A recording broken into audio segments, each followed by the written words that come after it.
안녕하세요. 과학사 김호연입니다. 자, 오늘은 자연을 어떻게 바라보아야 하는가 두 번째 영상 올리도록 하겠습니다. 여러분들 교과서로는 15페이지, 17페이지, 15페이지부터 17페이지까지 내용이고요. 역시 영상 길지 않으니까 집중해서 한 번만 봐주시면 되겠습니다.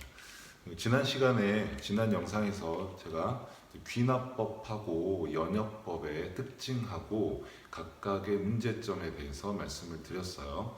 그리고 그 뒤에 영상에서 베이컨의 네 가지 우상에 대한 관련 영상을 보여드렸는데, 물론 베이컨의 네 가지 우상에 대해서 시험 문제로 내거나 여러분한테 암기하라는 주문은 하지 않겠습니다. 그냥 참고로 해 주시고, 처음에 오리엔테이션에서 말씀드렸듯이 이 과학사가 수능에 나오는 문제나 과목이 아니기 때문에 그냥 가벼운 마음으로 들으실 수 있도록 구성을 하도록 노력하겠습니다. 그래서 오늘 영상까지 보시고, 일단은 1단원이 끝나는 거거든요. 이번 영상까지 해서 작은 1단원이 끝나는 부분이라서 여기까지 여러분들 보시고, 다음 시간에는 이제 관련 자료 영상을 하나 올리는 식으로 진행을 하겠습니다.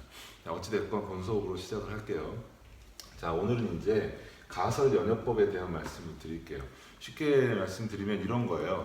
현재 과학자들이 선택하고 있는 연구 방법이라고 보시면 되겠습니다. 연역법도 문제가 있었고, 주로 이제 귀납법이 이제 직관적으로 받아들여지지만, 귀납법에서도 이제 결정적인 단점이 있기 때문에 이 연역법과 귀납법의 장점들을 어떻게 합쳐서 연구 방법에 적용을 할 것인가, 이것이 이제 가설 연역법이다, 이렇게 봐주시면 되겠습니다. 여러분들 책의 15페이지 가운데 있는 그림에 대한 이야기입니다. 일단 가설 연역법의 순서도가 이렇게 된다는 거예요. 처음에 어떻게 하느냐, 일단은 모든 연구의 시작은 어쩔 수 없이 관찰에서 시작이 돼야 돼요. 그래서 여러 가지 관찰 사례들을 모은다. 또 어떤 연구는요, 내가 연구를 시작하기 전에 기존에 어떤 연구가 있었는지를 조사하는 것도 역시 중요한 자료가 될 수 있습니다. 그래서 여러 가지 연구들을 모으게 된다.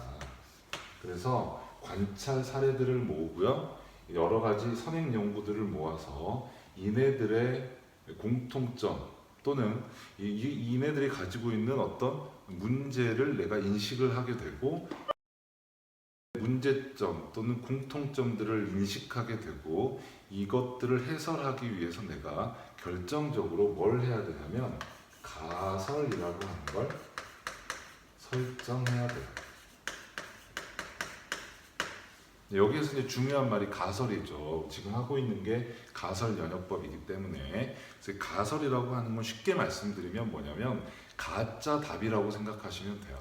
무슨 말씀이냐, 자, 여기서부터 여기까지 내용을 가만히 한번 보시면요, 관찰들을 또는 연구들을 모아서 뭐 하나를 만들어내죠.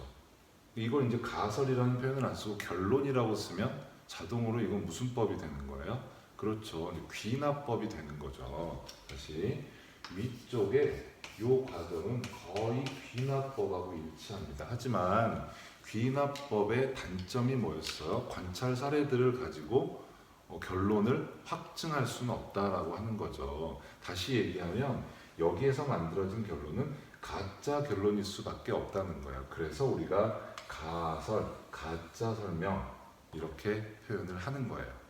그러면 가짜 설명이니까 그 다음엔 뭘 해야겠어요? 이게 진짠지 가짠지 검증하는 과정이 필요하겠죠. 그래서 가설 설정 다음 단계는 뭐냐? 가설을 검증하는 단계가 되겠습니다. 가설을 검증하는 단계가 되겠습니다. 검사한다는 거예요. 그러면 가설을 검증을 하면 우리는 둘 중에 하나의 결론을 얻을 수가 있을 겁니다. 뭐예요? 이 가설이 맞다라고 하는 결론을 얻을 수가 있겠죠. 결론이 맞구나, 이런 결론을 내릴 수가 있어요. 또는 어떨 수도 있어요. 그 가설이 틀렸네, 내 가설은 틀렸네 라고 하는 결론을 낼 수도 있겠죠. 가설이 틀렸네 라고 결론을 내릴 수도 있어요. 그러면 이렇게 될 때 우리는 두 가지 선택을 해야 합니다. 가설이 맞다라고 하는 결론이 나오면 이제 가설은 더 이상 가설이 아니죠. 뭐가 되겠습니까? 그렇죠. 결론이 되겠죠. 그래서 결론을 도출하게 됩니다. 실제로 과학자들은 가설을 세우고 나서 그 가설들 100개의 가설을 세웠다면 그 100개 중에 99개는 틀린 거예요. 가설은 말 그대로 가짜 설명이니까 틀릴 확률이 굉장히 높은 거잖아요. 그래서 가설이 틀렸다라고 하는 결론을 얻게 되면 우리는 어떻게 해야 되죠? 그렇죠. 다시 새로운 가설을 세워야 됩니다. 그래서 이 가설 연역법의 가장 중요한 건 이거예요.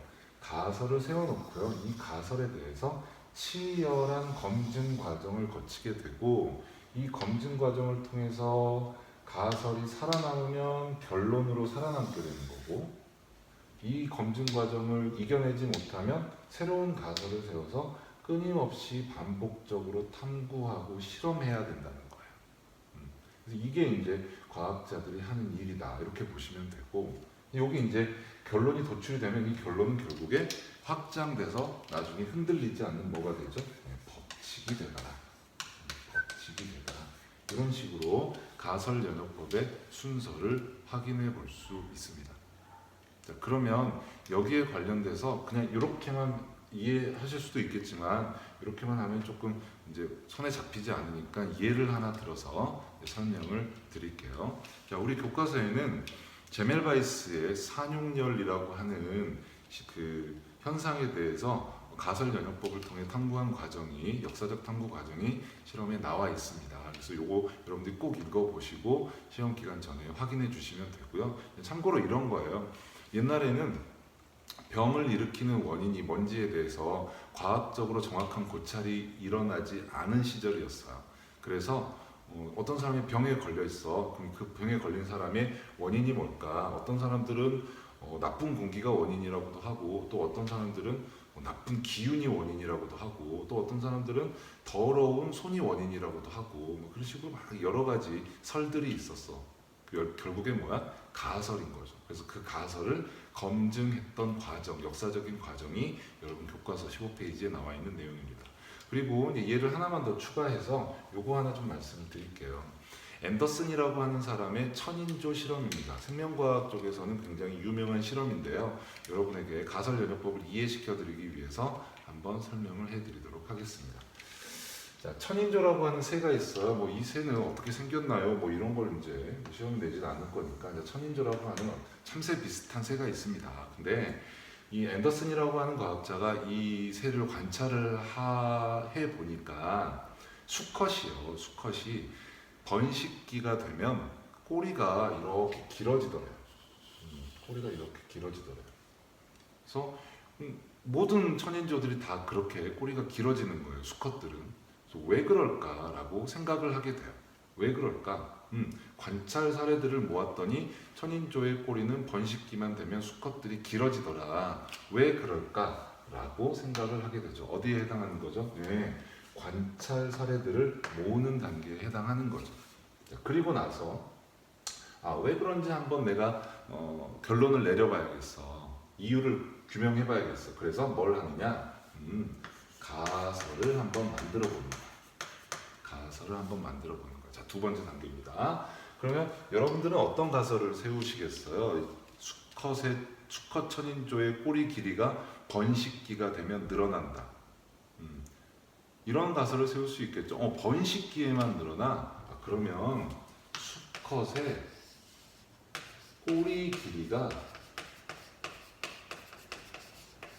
길수록 꼬리 길이가 길수록 뭐에 유리할까요? 번식기니까. 그렇지. 생식에 유리한 거 아닐까? 그럼 꼬리가 생식기도 아닌데 왜 생식에 유리할까요? 이런 거 아닐까요? 암컷들이 꼬리 긴 수컷을 좋아하는 거 아닐까요? 이런 거죠. 흡사 뭐 모든 여성분들이 다 그런 건 아니겠지만 몸 좋은 남자를 좋아하잖아요. 또 돈 많은 남자를 좋아하잖아요. 이제 그런 것처럼 암컷 천인조들은 꼬리가 긴 수컷을 보고 되게 멋있어라고 성적 매력을 느끼는 게 아닐까. 다시 표현해 볼게요. 생식에 유리하다. 성 선택을 많이 받을 것이다. 다시 정리할게. 이런 가설을 세운 거예요. 수컷의 꼬리의 길이가 길어질수록 성선택을 받을 확률이 높아진다. 이렇게 가설을 세웠어요. 이게 요 단계입니다. 가설 설정 단계입니다. 자, 그러면 가설을 세웠으니 그 다음에 뭘 해야 되죠? 그렇죠. 가설을 검증해야겠죠. 그래서 가설을 검증하는 실험을 생각해냅니다. 자, 어떻게 했냐면 똑같은 크기의 천인조를 세 그룹을 준비를 해요. 그리고 나서 한 마리는요, 꼬리를 이렇게 정상 꼬리, 이 정도 길다고 합시다. 자, 정상 꼬리를 만들어요. 그냥 아무것도 안 한 거죠. 쉽게 말씀드리면. 그리고 또 다른 천인조는요, 꼬리를 싹둑 잘라요. 싹둑 잘라. 그래가지고 이렇게 꼬리가 아주 짧은 수컷 천인조를 만들어요. 그 다음에 요 녀석은 이제 어떻게 하냐면 꼬리가 짧은 애가 있으면 긴 애도 하나 더 만들어줘야겠지. 여기 짧은 꼬리를요, 요 녀석 같아요. 이렇게 붙여줘요. 그래서 꼬리가 정상적으로 긴 애하고 짧은 애하고 아주 긴 애를 그룹을 만듭니다. 그리고 나서 얘네들이 뭘 하는 걸 보면 될까요? 그쵸? 생식, 얼마나 성선택을 암컷으로부터 받는지 조사를 하는 겁니다. 조사를. 자, 조사를 했더니 이렇게 나왔어요. 얘가 암컷들과 교배를 제일 많이 했어. 1등. 1등. 좋겠다. 뭐가 되는지 모르겠어. 1등. 그 다음에 얘가 2등이야. 2등. 얘는요, 예상하셨겠지만 꼴등이야. 암컷을 못 만났어. 하나 만나거나 못 만나거나 해버렸어. 그러면 어때요? 내가 세웠던 가설이 맞는 게 되는 거죠. 꼬리가 길수록 꼬리 길이에 비례해서 성선택의 횟수가 늘어나네? 그렇다면 결론은 뭐가 되겠어요? 위에 거 그대로 쓰시면 되겠지. 수컷의 꼬리 길이가 길어질수록 성선택의, 성이라고만 쓸게요. 성선택의 기회가 많아진다. 이런 결론을 얻어냈다. 자, 확인되십니까? 처음에 관찰 사례들을 모읍니다. 그리고 그 관찰 사례들을 통해서 가설을 세웁니다. 그리고 이 가설을 검증을 해요. 그리고 마지막에 결론을 도출하게 되는 이런 과정을 우리가 가설 연역적 방법이라고 부릅니다. 자, 이해되시죠? 자, 15페이지 글 읽어보시고 확인하시고 하시면 되겠습니다. 그 다음에 이제 16페이지, 17페이지에 가설 연역법의 추가적인 설명 체계가 하나 더 나옵니다. 자, 뭐냐 하면 귀추라고 하는 거예요. 근데 귀추는 거기 나와 있는 내용 그대로 그냥 읽어보시면 되고요. 사실은 이 판서 내용에서 추가로 이제 보충 설명으로 해도 충분할 것 같습니다. 어디를 보시냐면, 자, 여기를 보세요. 여기를.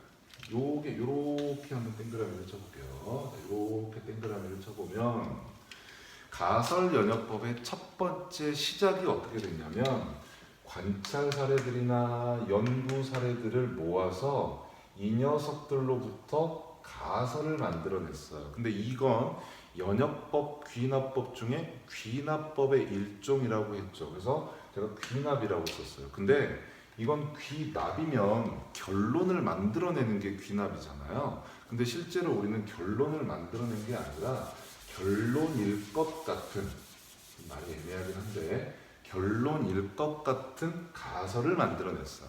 그래서 우리가 이걸 뭐라고 하냐면 귀납적인 추리라고 해요.